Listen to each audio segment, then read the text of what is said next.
información, diálogos.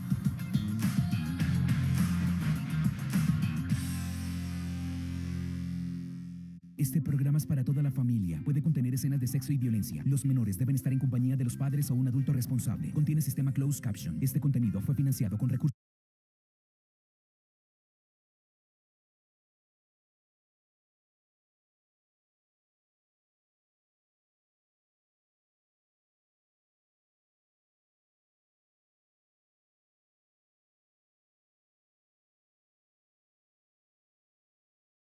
del Ministerio de las TIC.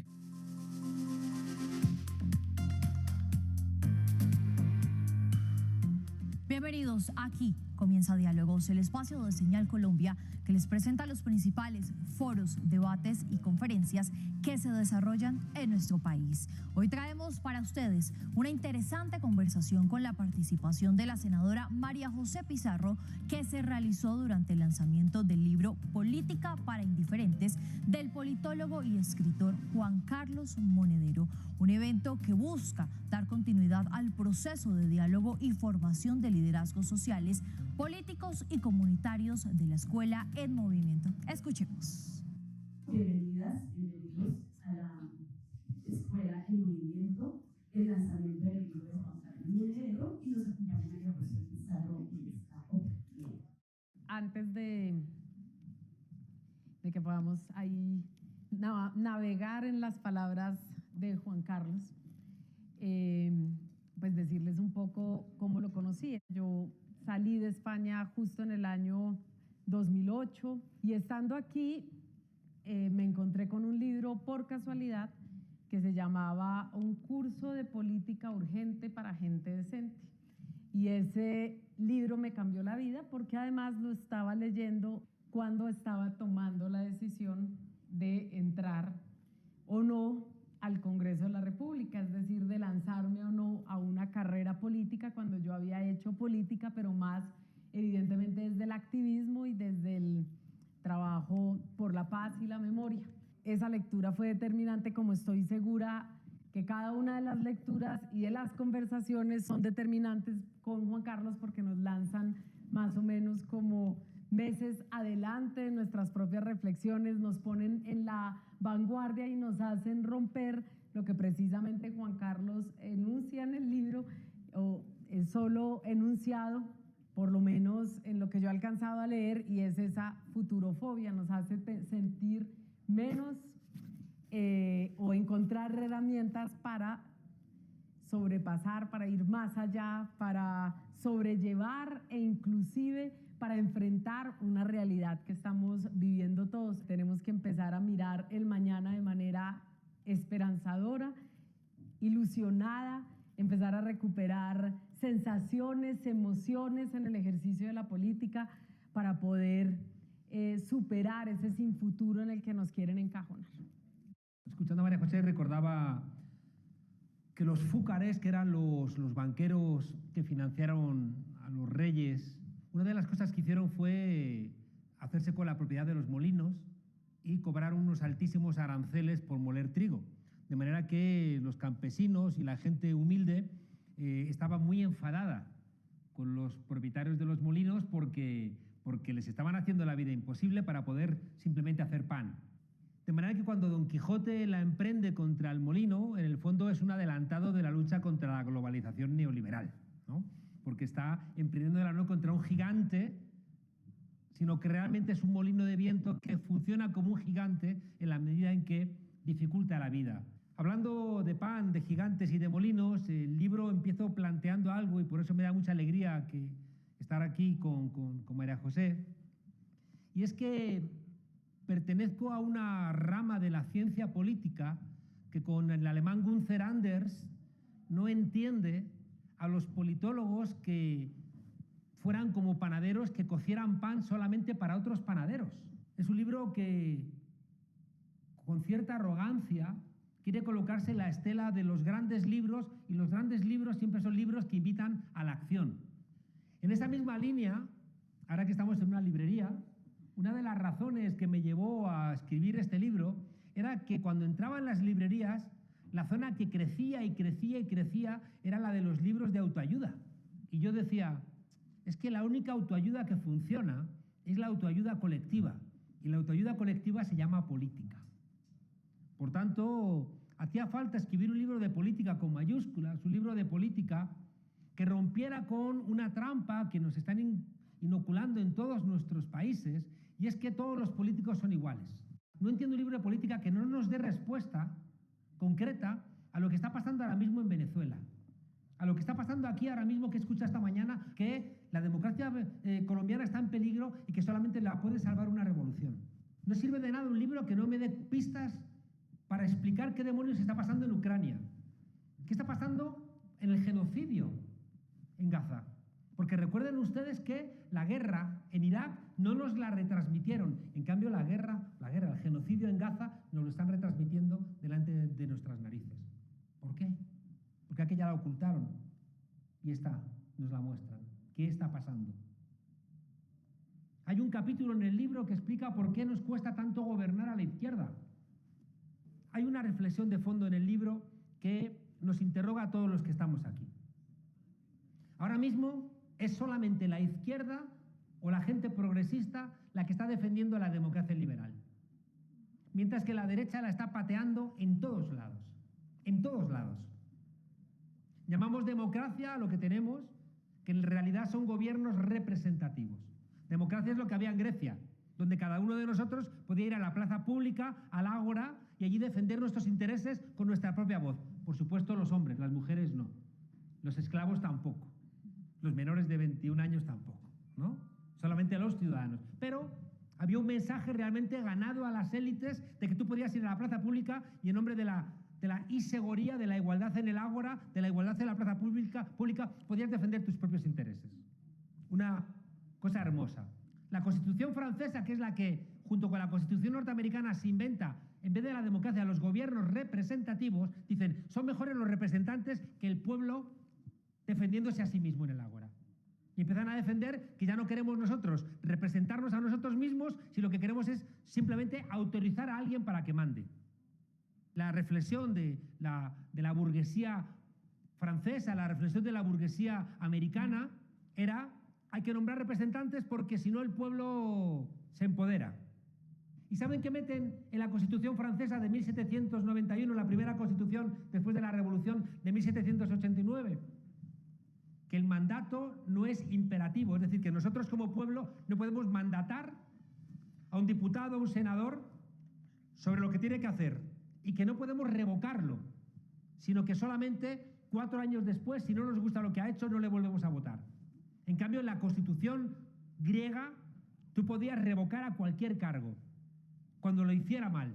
Esa idea de los gobiernos representativos, a nosotros, a la gente progresista, a mí, no me vale. Porque yo quiero que el pueblo participe, porque quiero que el pueblo, con su propia voz, haga valer cuál es su horizonte político. Yo quiero que tengan que rendir cuentas todos los políticos. Yo quiero que tengan que rendir cuentas los que hagan mal las cosas. Yo quiero que haya una tensión de redistribución de la renta que vaya mucho más rápida que como van en nuestras sociedades. Por tanto, la democracia liberal, esta democracia representativa, para mí es insuficiente, pero la acato y la respeto y la defiendo. Y me estoy encontrando en todos los lugares del mundo que quien no lo hace es la derecha. El gran reto es resignificamos la democracia. Es decir, le inyectamos más democracia a estas democracias vaciadas.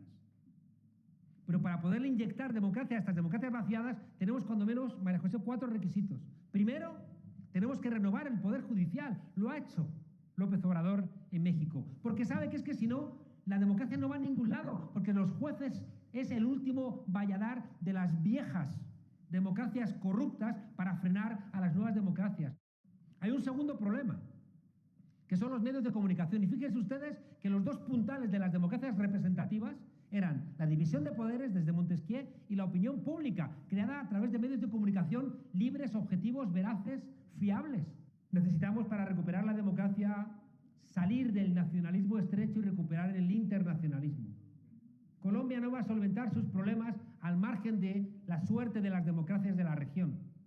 Y lo último, que tiene que ver con todo esto, no puede haber democracia sin la dictadura fascista, porque es igual de fascista que el fascismo de los años 30 de financieros internacionales, donde al final, si vences a los jueces corruptos, si vences a los medios de comunicación corruptos, si eres capaz de solventar los problemas y los palos en las ruedas que te ponen, siempre viene el poder financiero internacional para decirte hasta aquí has llegado.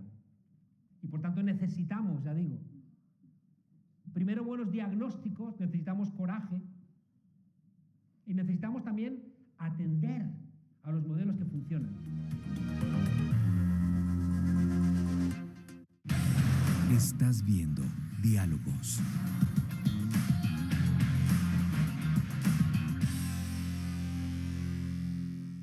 ¿En qué usas tu energía? En Ecopetrol usamos nuestra energía para mitigar el cambio climático y así lograr 0 emisiones netas de carbono en 2050, un compromiso impulsado por la transición energética. Somos energía que transforma a Colombia. Ecopetrol.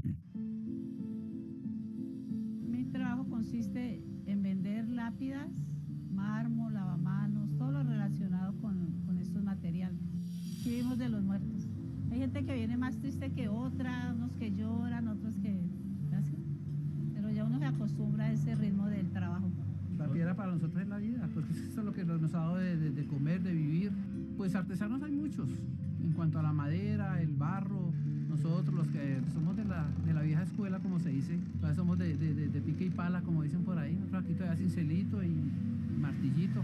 Un saludito a Señal Colombia, señal de la paz. Señal Colombia, la señal de la paz. Estás viendo Diálogos.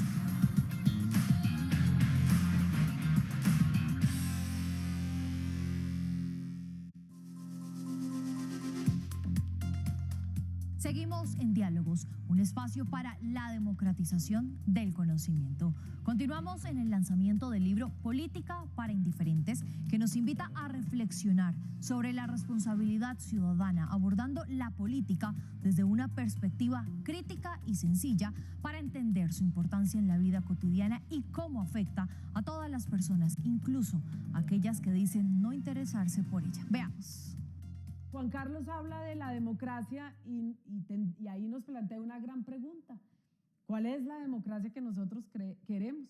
Porque ya no puede ser la democracia de Platón ni de los griegos en pleno siglo XXI. Tal vez podríamos recuperar algunos aspectos, pero todavía no hemos logrado definir y entender y poner casi que sobre blanco y negro, como las letras escritas en un papel, cuál es la democracia que queremos nosotros. Me decía...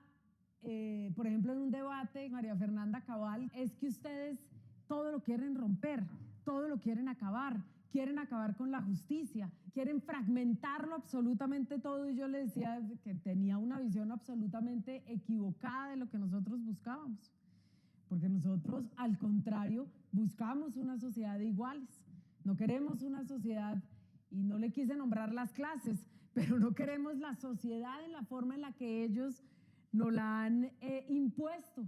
Si quisiéramos, frente a ese panorama, decir hacia dónde vamos, pues tendría que ser una política distinta, una política del codo a codo, no de la puñalada, no, como yo lo he dicho muchas veces, de la piscina de pirañas donde nos tiramos cada 4 años, inclusive entre nosotros, viendo enemigos internos en todas las personas que en teoría hacen parte del mismo proyecto político, porque entonces hablamos, nuestra política cada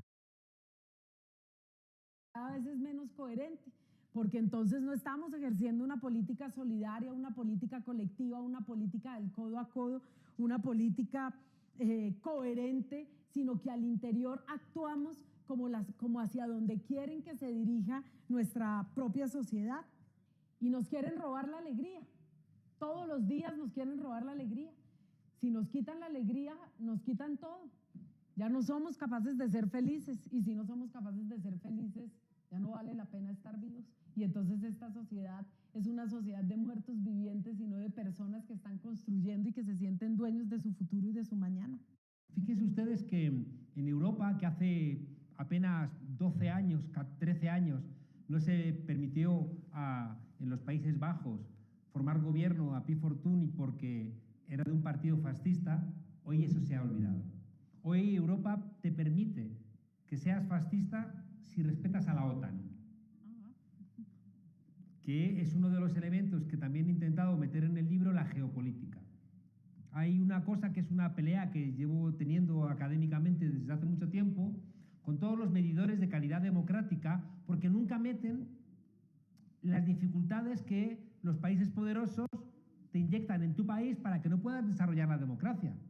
En el libro he hecho una cosa que siempre he regañado a la izquierda, que les decía, si Rosa Luxemburgo se levantara, os patearía el trasero, por seguir leyéndola.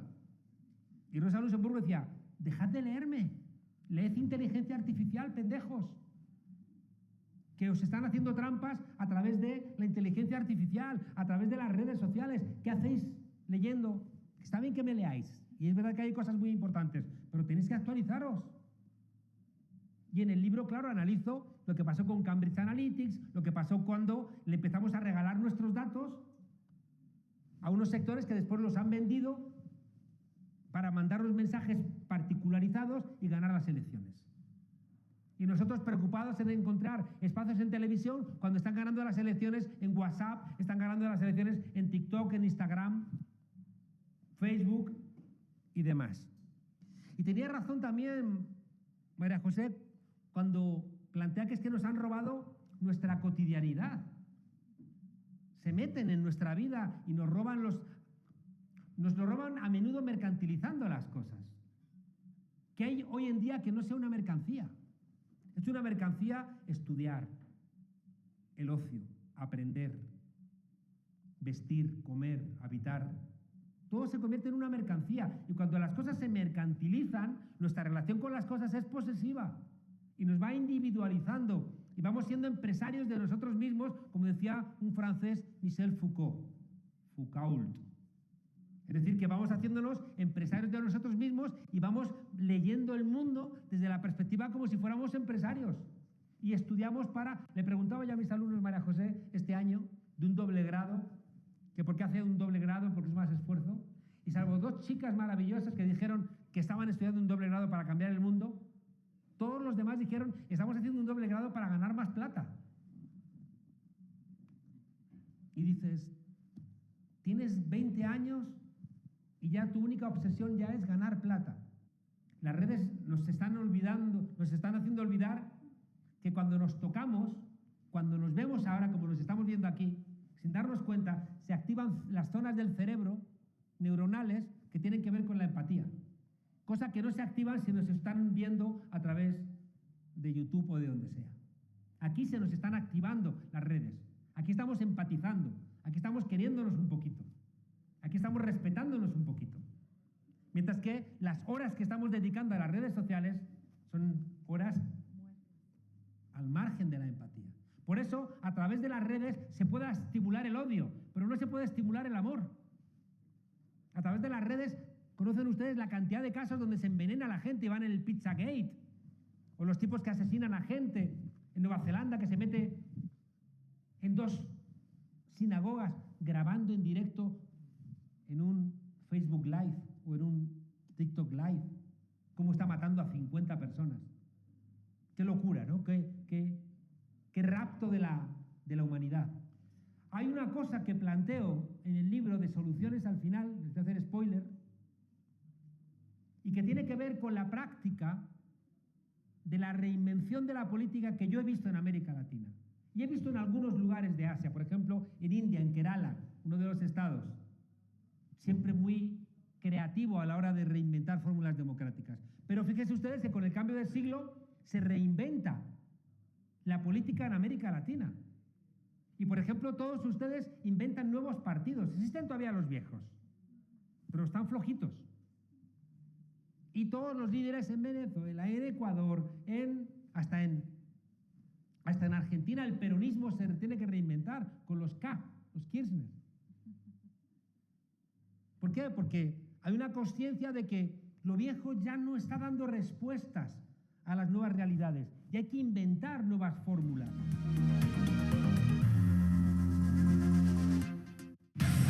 Estás viendo Diálogos.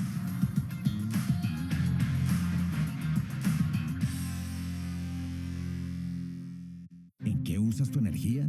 En Ecopetrol usamos nuestra energía para acelerar la transición energética. Por eso utilizaremos el hidrógeno verde para tener más recursos limpios y renovables. Somos energía que transforma a Colombia. Ecopetrol. Estás viendo Diálogos.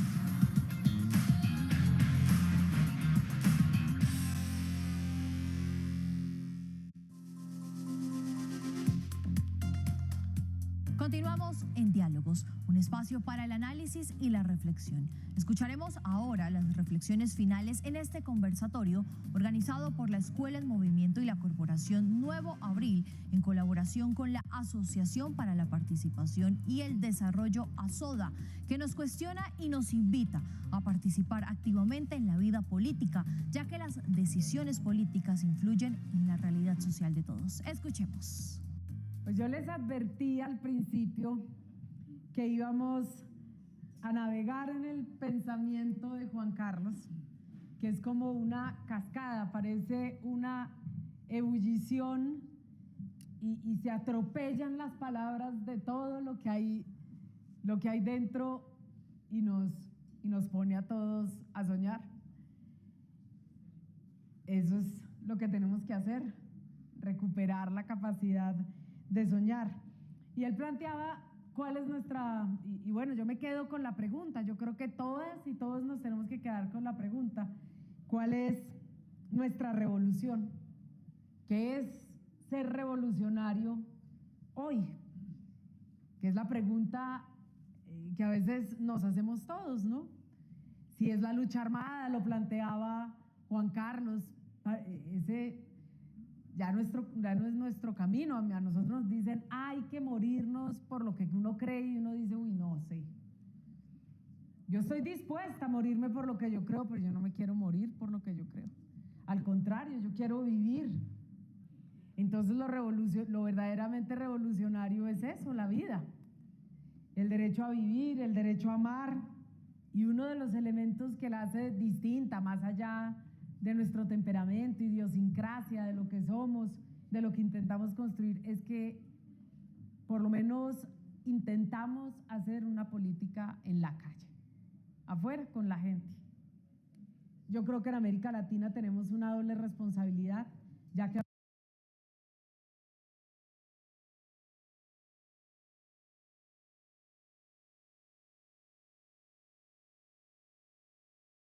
hablamos de palabras y es recuperar el sentido de nuestras palabras.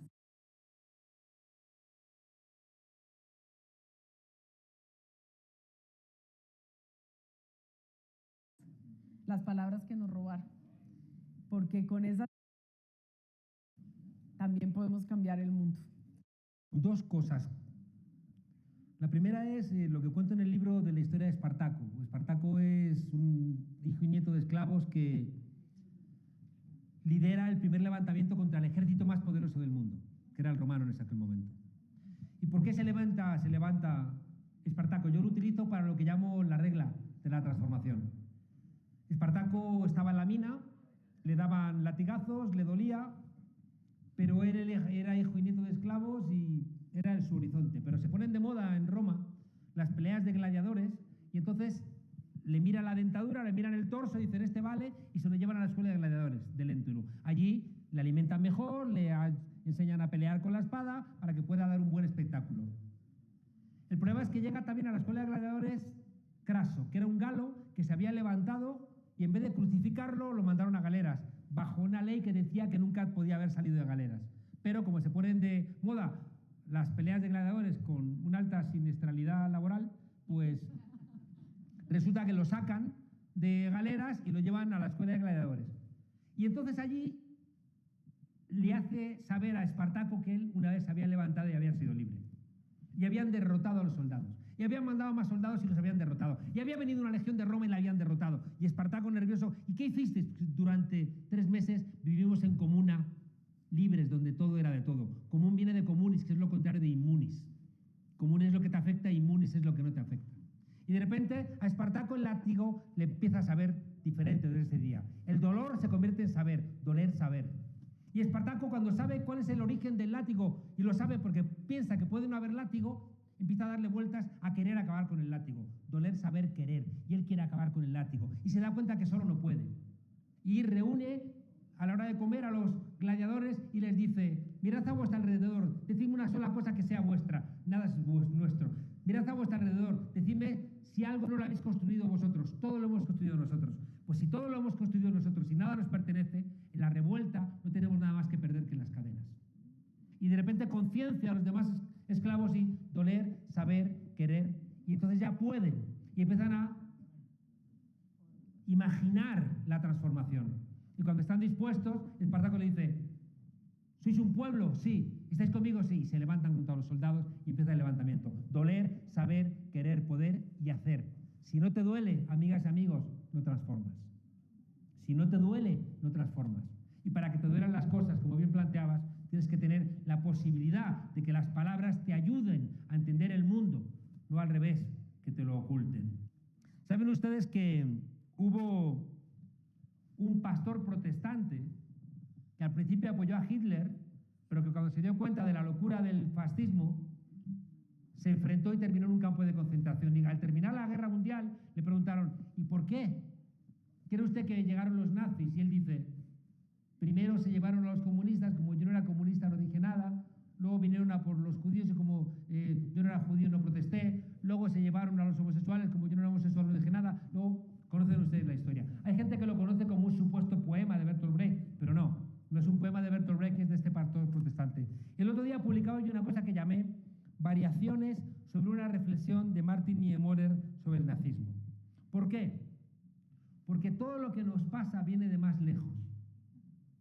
Porque una de las cosas que cuento en el libro es que el fascismo que nos amenaza viene de un modelo de pensamiento que viene de muy lejos.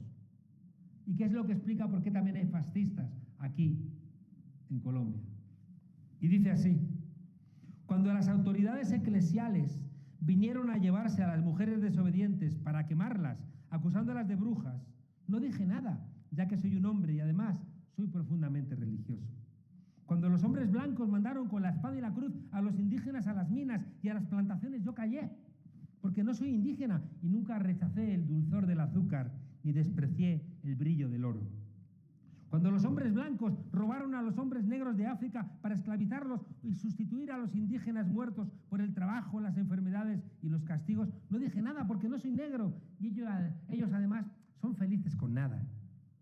Cuando masacraron a los árabes en Argelia, cuando explotaron hasta la extenuación a los culís chinos en el ferrocarril, cuando depauperaron a los culís de la India en los cultivos de especias y en las minas de sal, no levanté mi voz, ya que no soy ni árabe, ni chino, ni indio.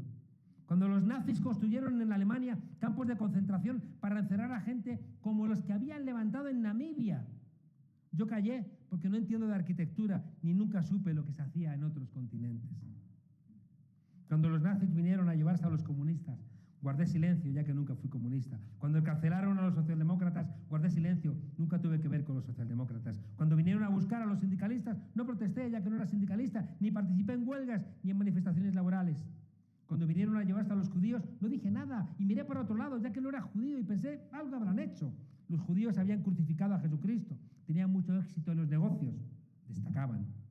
Al final vinieron a buscarme, vinieron a por mí, pero ya no había nadie que pudiera protestar, no quedaba nadie para ayudarme. Terminé como los demás, yo, que nunca pensé que hubiera nada que pudiera preocuparme. Desde entonces no han dejado de llevarse a gente. Pienso ahora, tarde, que cada vez que guardamos silencio, abrimos la puerta a los verdugos y que lo que pudre el mundo no son los malvados, sino los indiferentes.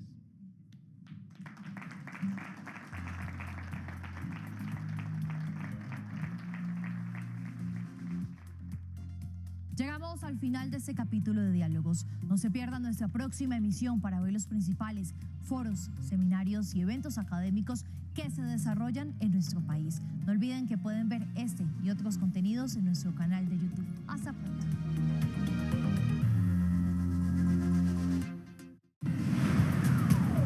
A continuación, RTBC Noticias, emisión central.